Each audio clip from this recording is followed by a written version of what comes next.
Alo. Onu gətirəm. Bu buradan. Şey bizim ailədə. Buradan qoy. Qabağa da gəlin elə. Gəlin, zəhmət olmasa qeydətdən keçin. Sağ olun.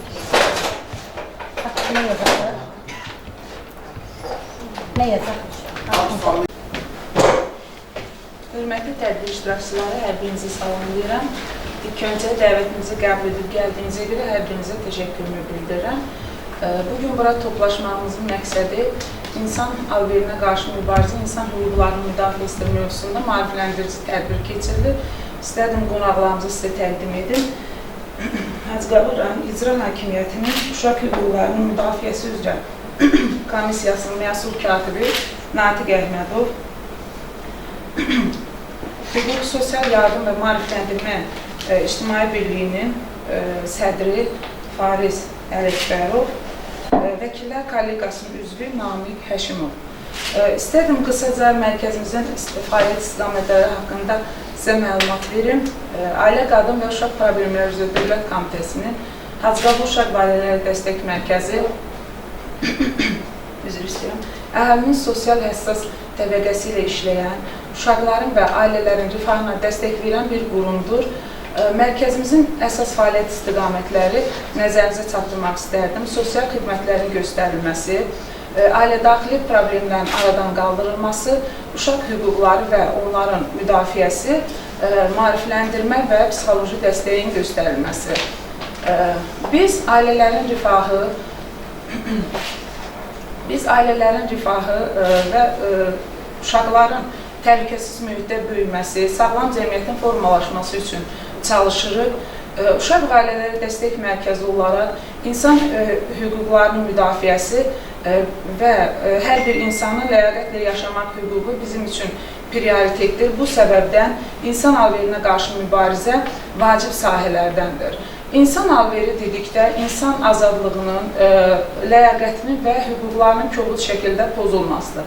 Bu sadəcə bir cinayət deyil, eyni zamanda insanlıq əleyhinə yönəlmiş ən təhlükəli fəaliyyətlərdəndir. Bununla mübarizə aparmaq, fərdləri məlumatlandırmaq, bu istiqamətdə işlər görmək lazımdır. Hər birimiz bu mübarizədə maariflənməli, ətrafımızdakilərə dəstək olmalı.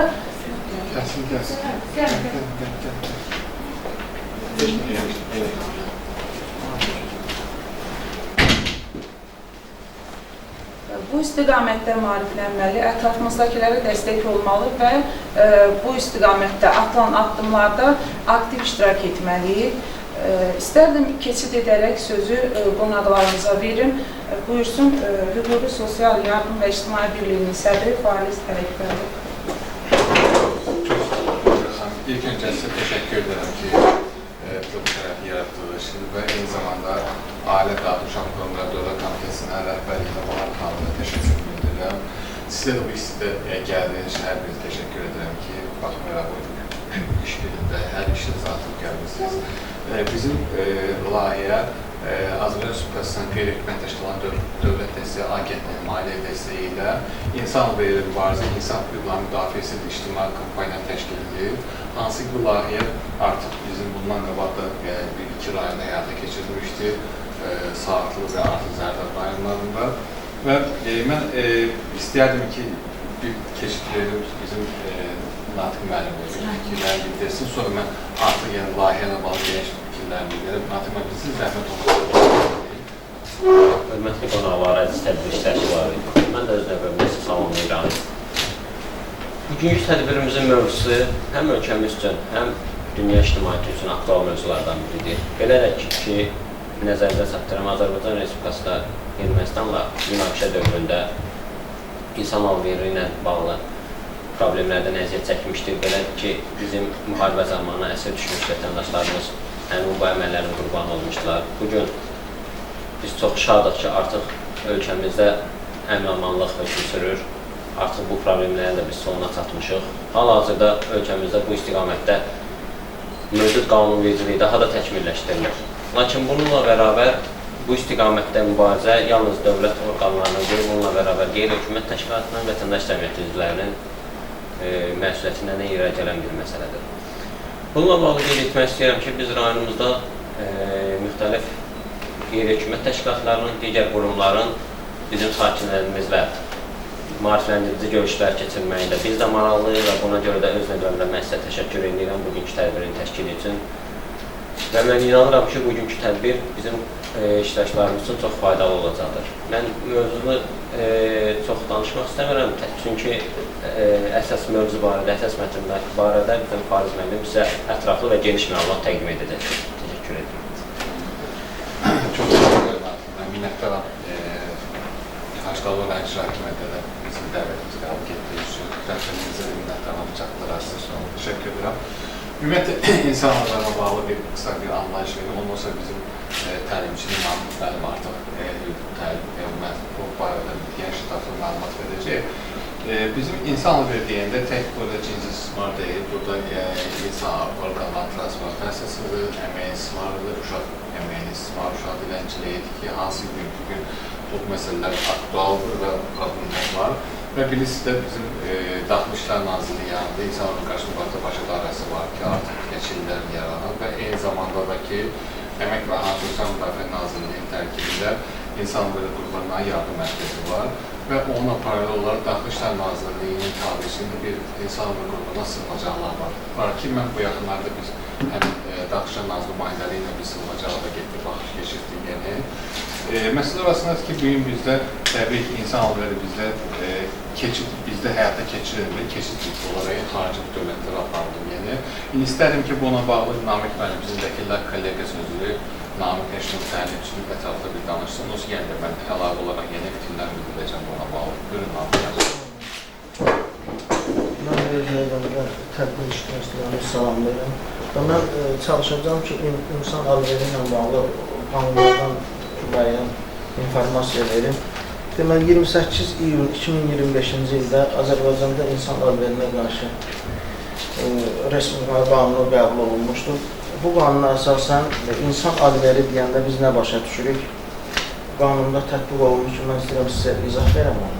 İnsan hakları zor tətbiq etmək hədəsi ilə və ya zor tətbiq etməklə hədə-qorxu və ya digər məcbur etmə vasitələri ilə oğurlama, dələduzluq, aldatma yolu ilə təhsil imkanlarından və ya zərurət vəziyyətindən sui-istifadə etməklə, yaxud digər şəxsə nəzarət edən şəxsin razılığının alınması üçün maddi və sair nemətlər, imtiyazlar və ya güzəştlər verməklə və ya almaqla insanların istismar məqsədi ilə cəlb edilməsi, əldə edilməsi, saxlanması, gizlədilməsi, daşınması, verilməsi və ya qəbul edilməsi, uşağın istismar məqsədi ilə cəlb edilməsi, əldə edilməsi, saxlanması, gizlədilməsi, daşınması, verilməsi və ya qəbul edilməsi insan hakları hesab edilir. İnsan haklarına, belə deyək, ora daxildir, məcburi əmək, yəni qanunsuz olaraq şəxsin müəyyən işin yerinə getirilməsinə məcbur edilməsi, cinsi istismar, köləliyə bənzər adətlər, insan haklarısı. İnsan haklarına qarşı risk qrupuna əsasən potensial qrupları, avaralıqla, dilənçiliklə məsul olanlar, zəif, əxlaqsız həyat tərzi sürənlər, kimsəsiz, baxımsız, təhsildən qərarlı şəkildə yayılan uşaqlar, narkotik vasitələrdən və psixotor maddələrdən asılı olan insanlardır. İnsan haklarına qarşı müxtəlif mübarizə prinsipləri vardır. Bu prinsiplər insan hakları qurbanlarının cəmiyyətdə ayrı seçkiliyə məruz qalmasının qarşısının alınması, insan hakları qurbanlarının təhlükəsizliyinin və onlara nəzakətli rəftarın təmin edilməsi, insan haklarına görə cəzanın labüdlüyü, hüquqi, siyasi, sosial-iqtisadi, təşkilatı xarakterli profilaktik tədbirlərin həyata keçirilməsi, insan haklarına qarşı mübarizəyə qeyri-hökumət təşkilatlarının cəlb edilməsi. İnsan haklarına qarşı mübarizəyə bağlı milli koordinator yaranmışdır.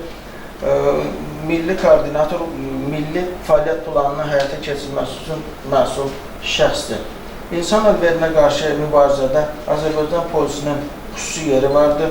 Xüsusi polis qurumu insan hakları qurbanlarının müəyyən edilməsi, müdafiə edilməsi ilə yanaşı, həmçinin insan hakları ilə bağlı cinayətlər üzrə səlahiyyətləri daxilində əməliyyat axtarış fəaliyyətlərini və cinayət tədbirini həyata keçirir. İnsan hakları ilə bağlı cinayət işi üzrə araşdırma apararkən toplanan məlumatların qeydə alınması və istifadəsi üçün vahid vahid baza yaradılmışdır. İnsan alverinə qarşı mübarizə sahəsində insan alverinin qurbanı olan Azərbaycan Respublikası vətəndaşları Azərbaycan Respublikası yurdlarından kənarda olduqları təqdirdə onların hüquq və mənafelərinin müdafiəsi Azərbaycan Respublikasının müvafiq icra hakimiyyəti orqanı həyata keçirir. Azərbaycan Respublikasının xaricdəki diplomatik nümayəndələri və konsulluqları öz səlahiyyətləri daxilində və yerləşdikləri ölkənin qanunvericiliyinə uyğun olaraq insan alverinə qarşı mübarizəni həyata keçirən orqanlara hərtərəfli yardım edirlər. Azərbaycan Respublikasının müvafiq icra hakimiyyəti orqanı insan alveri qurbanlarının sosial reabilitasiyası üzrə təkliflər hazırlayır və Azərbaycan Respublikasının müvafiq icra hakimiyyəti orqanlarına təqdim edir. Azərbaycan Respublikasının müvafiq icra hakimiyyəti orqanı insan alveri qurbanlarına tibbi, o cümlədən psixoloji yardımın göstərilməsi üzrə proqramlar və kompleks tədbirlərin planlarını hazırlayır və həyata keçirir. İnsan alverinin qarşısının alınması sahəsində fəaliyyət göstərən qeyri-hökumət təşkilatları insan alverinin potensial qurbanlarının maarifləndirilməsi işlərinə, insan alveri qurbanları üçün xüsusi müəssisələrin fəaliyyətinin təşkil edilməsinə, insan alveri qurbanlarına hüquqi yardımın göstərilməsinə və onların sosial reabilitasiyasına cəlb edirlər. İnsan alverinin qurbanlarla bağlı profilaktikası təşkil olunur. Belə ki, qadın və uşaqların hüquqi və sosial müdafiəsi gücləndirilir. İnsan alverinin potensial qurbanlarının ictimai faydalı əməyə cəlb edilməsi, onların məşğulluğunun təmin edilməsi təmin edilir. İnsan alverindən zərər çəkmiş şəxslərin işə götürülməsi üçün sahibkarlar həvəsləndirilir.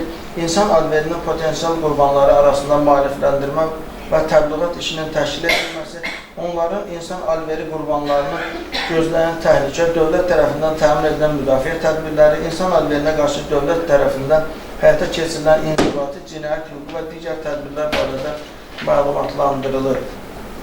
İnsan alveri qurbanları xüsusi reabilitasiya müəssisələrində yerləşdirilir. Belə ki, insan alveri qurbanlarının müdafiəsi üçün qeyd edilən müəssisələr yaradılır. İnsan alveri qurbanlarının müvəqqəti yaşaması üçün sığınacaqlar, insan alveri qurbanlarına yardım mərkəzləri, xüsusi müəssisələrdə bütün xidmətlər ödənişsizdir, xüsusi müəssisələrdə hər hansı pullu xidmət göstərilməsinə yol verilmir. Xüsusi müəssisələrin yaradılması, maliyyələşdirilməsi, fəaliyyəti, həmin onların fəaliyyətinin nəzarət qaydaları Azərbaycan Respublikasının müvafiq icra hakimiyyəti orqanı tərəfindən müəyyən edilir. İnsan alveri üçün müvəqqəti yaşaması üçün sığınacaqlar yaradılmışdır. İnsan alveri qurbanlarının müvəqqəti yaşaması üçün sığınacaqlar, insan alveri qurbanlarına layiqli yaşayış şəraitinin yaradılması, onların təhlükəsizliyinin təmin edilməsi, orada sığınacaq tapan şəxslərin qida və dərman preparatları təmin edilməsi, onlara təxirə salınmaz tibbi, psixoloji, sosial və hüquqi yardımın göstərilməsi üçün yaradılır. Sığınacaqlarda insan alveri qurbanlarına telefonla danışmaq, tərcümasının xidmətinə istifadə etmək imkanları yaradılır.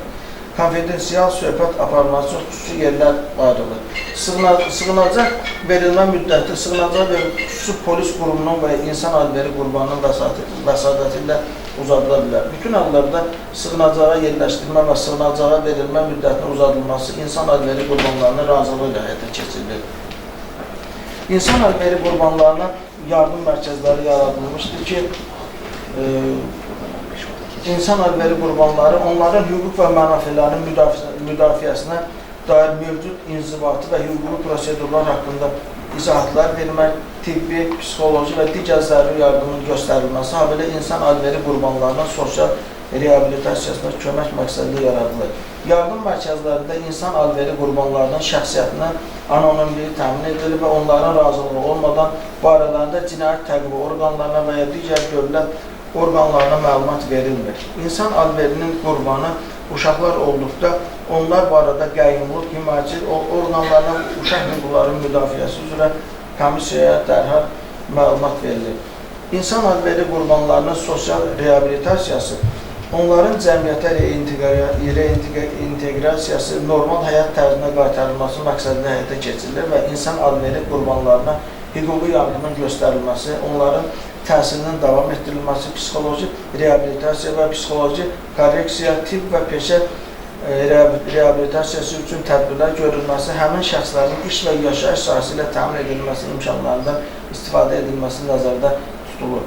İnsan alverinin qurbanı olmuş uşağa yardım göstərərkən, onun mənafeləri, uşağın mənafeləri üstün tutulmalı, uşaq hüquqları haqqında Azərbaycan Respublikası qanununa, uşaq hüquqları haqqında BMT-nin konvensiyasına, habelə Azərbaycan Respublikasının digər qurumlarına və tərəfdar çıxdığı beynəlxalq müqavilələrə uyğun olaraq uşaq hüquqlarının və qanuni hüquqlarının qorunması üçün tədbirlər görülür.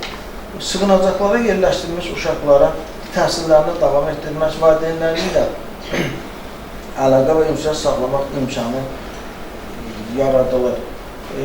Deməli, 30 iyul Beynəlxalq İnsan Alverli Mübarizə günüdür. Biz Azərbaycan Respublikası Prezidentinin sərəncamı ilə 11 may 2010-cu ildə də biz bu ratifik qoşulmuşuq. İnsan Alverli Mübarizə BMT-nin qərarına. Eyni zamanda bunun da məharətçi, belə bir insan qurbanları var ki, insanlar var ki, ondan istifadə edir, onun düşdüyü sosial vəsiqəsindən istifadə edir, onu həmin belə götürüb tora sala bilirlər rahatca. Ona görə ona deyirlər potensial insan qurbanı. Yəni ki, çətin həyat yaşayan, məsəl üçün, səfir həyatda olan, yəni insanın sosial problemi aşağı olan insanlar artıq o insan qurbanına keçirir daha yaxındır. İstərdim ki, siz də bir fikirlər, suallarınızı verəsiniz. Və bir də ki, insan və qurbanlarla bağlı qaynaq xətt var. Birisi də Daxili İşlər Nazirliyinin yanında 152 saylı qaynaq xətt var. Yəni ki, hansı ki, bu mütəmadi işləyib. Düz 102 saylı xətt də var, 102 saylı ümumi Daxili İşlər Nazirliyi xəttidir. Amma 152 saylı xətt isə birbaşa olaraq anonim xəttdir. Yəni, hər hansı məsələ üçün, bu erkən nigahlar götürək. Bir gün rayonlarda məsələn, onunla bağlı üzrə Ailə İşlər Dövlət Komitəsi biz uzun müddət çalışdıq, ona nail olduq ki, komitə tərəfindən Bahar xanımın sağ olsun səy nəticəsində bu 1 yaş məsələsi, bu qan qohumlarla bağlı mən özüm şəxsi iştirak etmişəm. O qanunverici təklifində, mütəmadi tədbirlərdə biz təkliflər verdik komitəyə. O qohum nigahlarının qarşı alınmasına bağlı artıq qanunvericilik qəbul olundu, artıq bu verildi.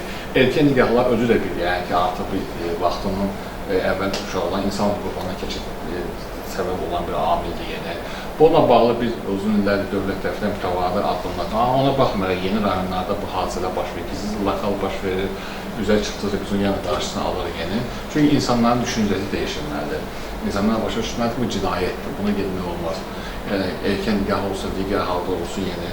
Və eyni zamanda Daxili İşlər Nazirliyi yaxud edildiyi 152 qaynaq xətt xidməti var ki, o anonim xəttdir. Yəni, o xəttə kim zəng vursa da qarşı tərəfi anonimliyə qorunmaq şərti ilə hər hansı problemi demək olar. Eyni zamanda komitənin 960 qaynaq xətti var səhvə öncə. Ailə Qadın Uşaq Problemləri Dövlət Komitəsinin də özünün qaynaq xətt xidməti var ki, ona da hər hansı bir problemlə bağlı müraciət etmək olar.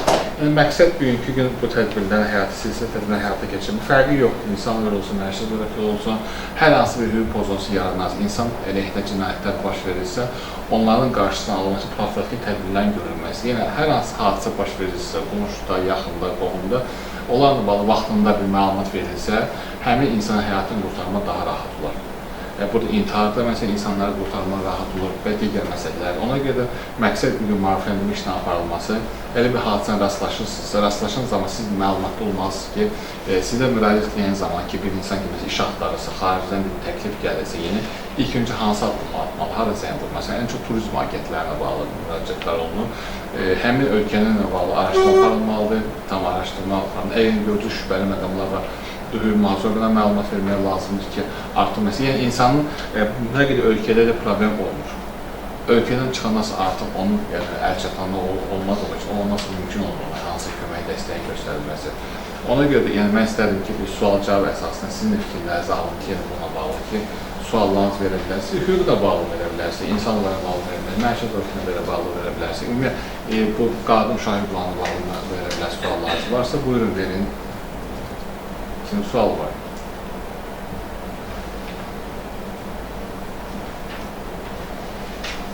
Heç bir sualı yoxdur.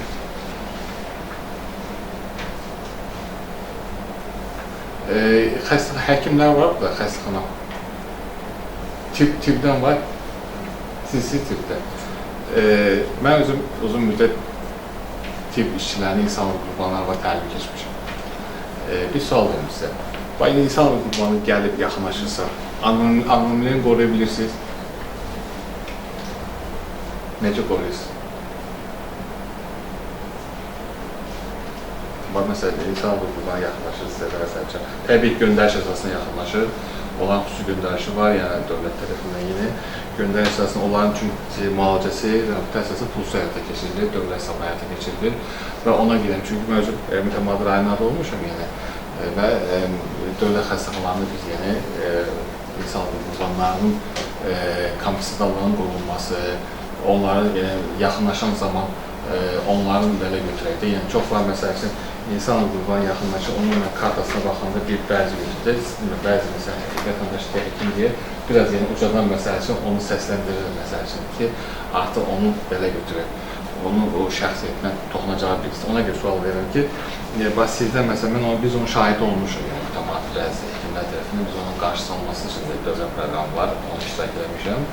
Ona bir sual verirəm, məsəl üçün, tibb işçilər, sizdə olubmu belə bir şey, məsələn, müraciətlər, dövlət tərəfindən göndərişdə olur? Olmur sizə göndərişdə. Olur, yəni müəyyən dövlət qurumlarında yeni.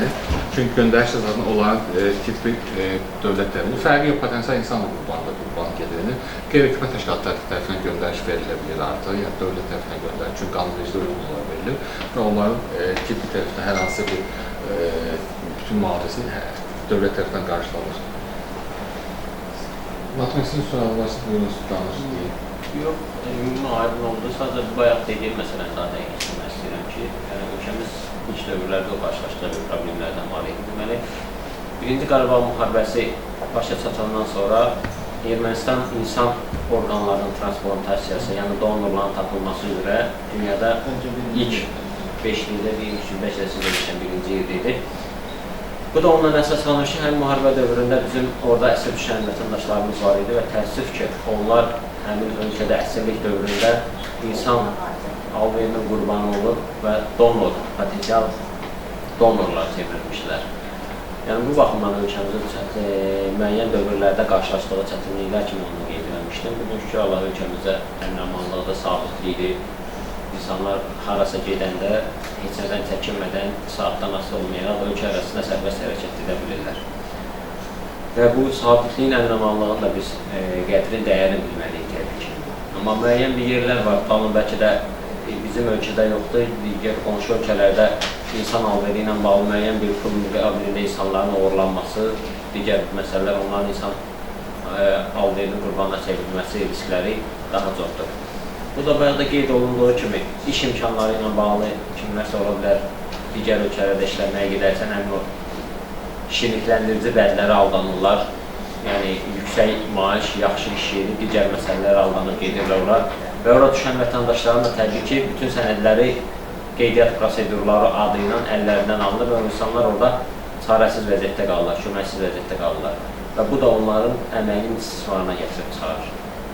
Təbii ki, bununla bağlı xeyli faktlar var, analizansaz, araşdırsaz, internet resursları üzərindən bununla bağlı bir çox vətəndaşlarımızın başına görə bir problemlər gəlib. Ona görə də məlumatlı olmaq, müəyyən məsələlərdən agah olmaq bizi müəyyən bir problemlərə düşmədən öncə ondan xilas edə bilər. Bir məsələ yaxşı vurur lazım. Mən özüm bir ermənilərin məhkəməsində iştirak eləmişəm. Deməli, 2018-ci ildə. Onlar 2 nəfər deməli erməni diversantı idi. Birinci, ikinci Qarabağ müharibəsində iştirak etmişdi. Şuşa türməsinin alt dodağı oldu. Deməli, onlar bizim əsirlər qayıtan zaman onlar üzvçiliklərin dövlət təhlükəsizliyi verirlər. Artıq onlarda çizgilər, fotoprobotlar hazırlamışdı. Onlar 2-ci Qarabağ müharibəsində döyüşən zaman ələ keçmişdi. 2 dəfə 53-55 yaşlar var belə yeni insan qrupundan gəlib çıxartdı. Biz onların məhkəməsində iştirak edən zaman onlar deməli, istər-istəməz onlar razılığını yaxşı bilirlər, əsirlər oturur məsəl üçün. Orada məsəl o faktları, məsəl üçün biz artıq insan orqanlarının satılması, götürülməsi, məsəl üçün, hansı bir şüşə türməsinin uzun müddətlər nazorlar olub, orada saxlanan əsirlərin öldürürlər, məsəl üçün, onların orqanın çatılması, məsəl üçün, biz o əsirlərin, məsəl üçün, belə götürək, danışdığını üzləşmə dövrü, mən onu şahid oldum, canlı şahid oldum məhkəmədə, yəni, mən onda bildiyim, o vaxt, məsəl üçün, işğal altı olan torpaqlarda, məsəl üçün, artıq narkotik əkilməsi, yəni ki, artıq o insanlığın qurbanlı hallarının həyata keçirməsi halları var idi ki, şükür Allah'a bugünkü gün bizim Ali Baş Komandan, Cənab Prezident tərəfindən var artıq bunun səyi nəticəsində də artıq Allah şəhidləri rəhmət eləsin, Allah qazilərin şəfa versin, olan nəticəsində bu torpaqlar azad olundu və bugünkü gün artıq sərhəddən tam bərpa olundu və artıq yəni ki, o hadisələr bizim bu işğaldan azad olan torpaqlarda artıq həyata keçirilmir. Amma məsəl üçün, onlar da vaxtıyla məsəl üçün olub, erməni işğal dövründə də olub yəni və eyni zamanda da ki, bu yəni dediyim kimi, bizim əsas məqsədimiz siz gələcəkdə hər hansı bir iş adı altında əmək istismarı olmayaraq və eyni zamanda ölkəyə keçən zamanda sizin bir sənəd mən tövsiyə edirəm ki, hər bir insan ölkəyə keçən zaman sənədlərinin surətini çıxarsın. Niyə? Ola bilər sənəd itsə, sizin şəxsiyyəti mənləşdirmək olmayacaq. Çünki sənəd itirə bilərsə sənəd əslini, sizin şəxsiyyəti mənləşdirməsi üçün uzun bir prosesdir. Çünki o oradan səfirliyə müraciət olmalı, səfirlik müraciət etməlidir Azərbaycan ölkəsinə. O bir proses həyata keçirilənə kimi, yəni artıq sizin üçün də bir narazılıq yaranır. Ona bir tövsiyə edərəm, hər bir vətəndaş ölkədən çıxan zaman sənədlər bir surəti ayrıca qoyulsun ki, əgər sənədi əsli itərsə, hansı sənəd itərsə yine, onun surəti ilə şəxsiyyəti müəyyənləşdirib, sənəddən də tez bir zaman bərpa olub, ölkəyə qayıda bilirsiniz. Ona yenə belə hallar olur və həmər Smayqovda var axı hamısı olur. Yox, bilsin necədir. Baxın, siz tutaq ki, belə götür, adı Polşaya getmişəm, məsələn, Polşada sənədi şəxsi itiris. Bizim, onlar bizim Mayqova daxil ola bilmir ki. Düzdürmü? Sizin yerindəcə məsələn sənədiniz yoxdursa, istəsiniz siz saxlanılır, aparılır, hansı bir tutaq ki, Polşanı belə götürək, bir hüquq mühafizə istəyirlər. Sizin üzərinə sənəd çıxmayacaq, yəni sizi yeniliklə bağlı bir müddət narahatlıq yaradır. Çünki siz özünüzü şəxsi müəyyənləşdirə bilmirsiniz. Müəyyənləşdirmək istəyir, siz ilk səfirliyə müraciət etməlisiniz, səfirliyə gəlməli, səfirliyə gəlsə də belə yeni, səfirliyə sorğu verməli bir Azərbaycan Respublikasına. Bu proseslər uzun bir proseslər gedir. Yəni, ən qısa yolu bunun, sənədin surəti əlinizdə olarsa, ən azından sənədin surəti əsasında dərhal faks verilir, yerindəcə həll olunur. Amma sənədin şəxsiyyəti müəyyənləşdirməyə uzun bir proses çəkir. Prosesə görə də siz də istərsəməz o belə götürür, onların bir saxlama yerində müvəqqəti saxlanılacaqsınız. Ona deyirəm, yəni ki, sənəddən bir surətli, mütləq şəkildə yenə bu bizdə də aiddir, hər bir insan aiddir. Hər bir insan məsələn daha sənəddən bir surət əlində olarsa, itirilən sənədin daha surəti ilə daha rahatdır ki, o sənədi əldə eləmək. Adi sənədi belə bir doğmaq nişanətdən itirilən zaman, onun surəti varsa daha rahat olur əldə eləmək. Nəinki onun olmayaraq sorğudan neçə sorğu verilib əldə eləmək. Vaxt ikisi uzun müddət. O mənada deyirəm ki, çünki ölkədə daha rahatdır. Azərbaycan Respublikasıdır, eyni qanunvericilikdir, eyni dövlət qurumlarında bir-birinə koordinasiya mümkündür. Amma xarici dövlətdə isə onun koordinasiya mümkün deyil o anda. Qısa, yəni onun koordinasiya eləmək üçün uzun bir vaxt gedir. Bildiniz neydi? O məqsədin yeni sənəd keçən zaman ölkədə mütləq bir sənədin surəti olmağı daha yaxşı olar. Kimin sualı var? Buyurun xanım. Buyurun, fikirlərinizi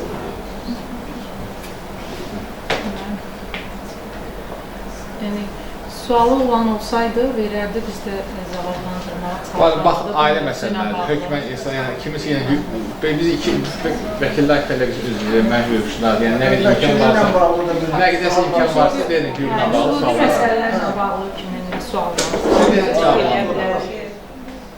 Verin cavablandırın, kimisi sualı varsa, bax, indi imkan var. Pulsu bir yardımdır. Digər vaxtlarda ödəmişlidir. Yəni ki, nəsə olursa, məsələn, hansı bir ehtiyac olsa, neysə marifləməzsə, verin sualları bizi cavablandıra bilək. Qanunvericiliyə uyğun olaraq.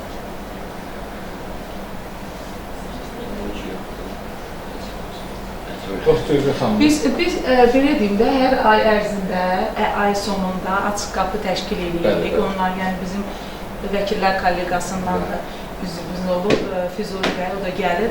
Yəni ki, mütəmadi şəkildə biz qəbul edirik insanları, onların hüquqi məsələlərini, psixoloji dəstək falan göstərir. Deyirəm, bəlkə o nöqteyi nəzərdən indi bunların sualı yoxdur. Çünki mütəmadi biz təşkil edirik elə bir şeylər. Yəni bizim də yəni ki, qeyri-hökumət təşkilatları olaraq, vəkillərin kollektivisi olaraq yəni biz sizin xidmətlərinizi açırıq, hər hansı suallarınız olarsa dəstək olmağa hazırıq, bacardığımız qədər yeni. Hər hansı bir araşdırılırsa bizi Yenə Dövlət Qurum yönəltə bilərək sizi hüquqlarınızı bərpasına bağlı.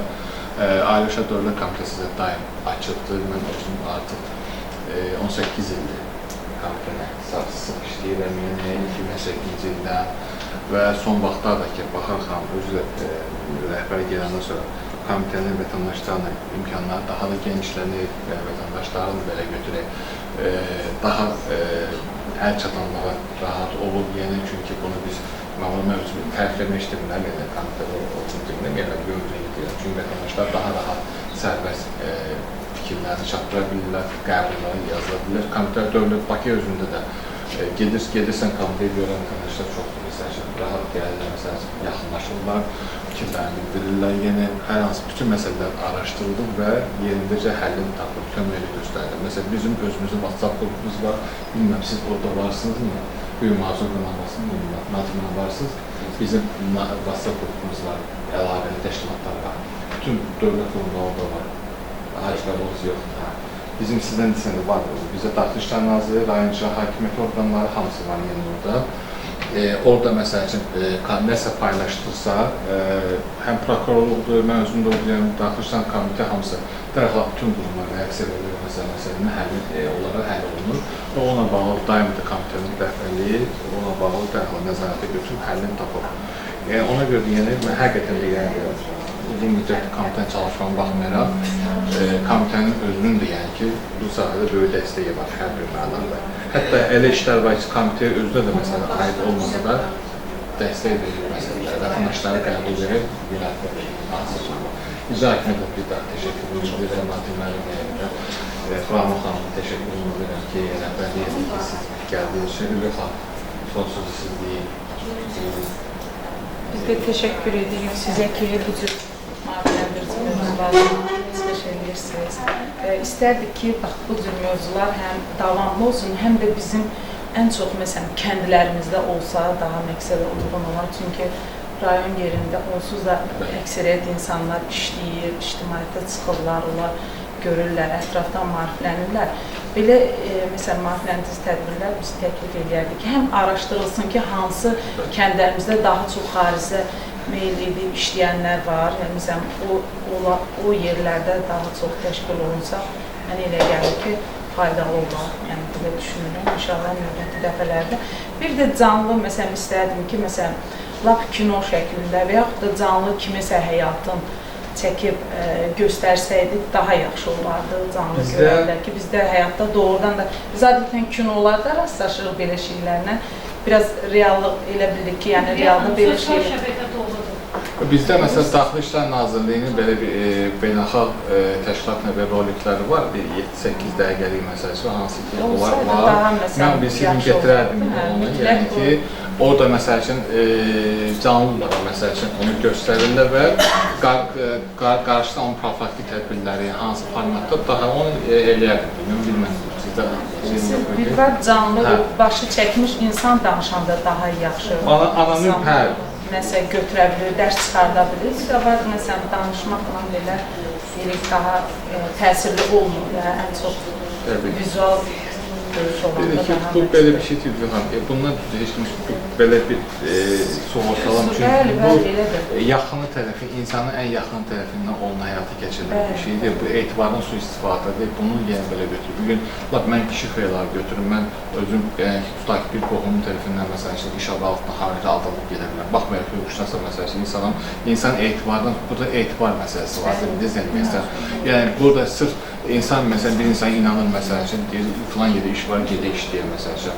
Ölkəyə keçindən artıq onun həyatı qaranlığa çevrilir. Yəni bu sırf etibar inamada bağlıdır, vicdana bağlıdır. Yəni bunun belə götürədə tutmaq olmuyor ki, məsələn bu cinayətkar, bu ətraf cinayətkarla hamısı yaxın adam var. Yəni bunu bugün araşdıranda məsələn bütün insan alverçiləri 99% ən yaxın şəbəkədir. ki, bunlar bir-birinə əlaqəlidirlər, insana etibarından sui-istifadə edilib, aldadırlar yenə. Dələduzluqdur, məsələn, oğurlular hamısı, yəni belə bir insan etibarından sui-istifadə alırlar, onu insan sorğulana bilmir. Nə qədər olmasın, yenə insan inanır məsələsinin yaxınına, inanmırsan ki, bu insan başına bu hadisəyə gətirər. Çox sağ olun, İlqar xanım, sizə də təşəkkür edirəm ki, bu vaxtınızı bizə ayırdınız, minnətdarlığımı bildirirəm sizə. Təşəkkür edirəm. Təşəkkür edirəm. Çox sağ olun. Çox sağ olun, gəldiniz. Çox sağ olun. Sağ olun.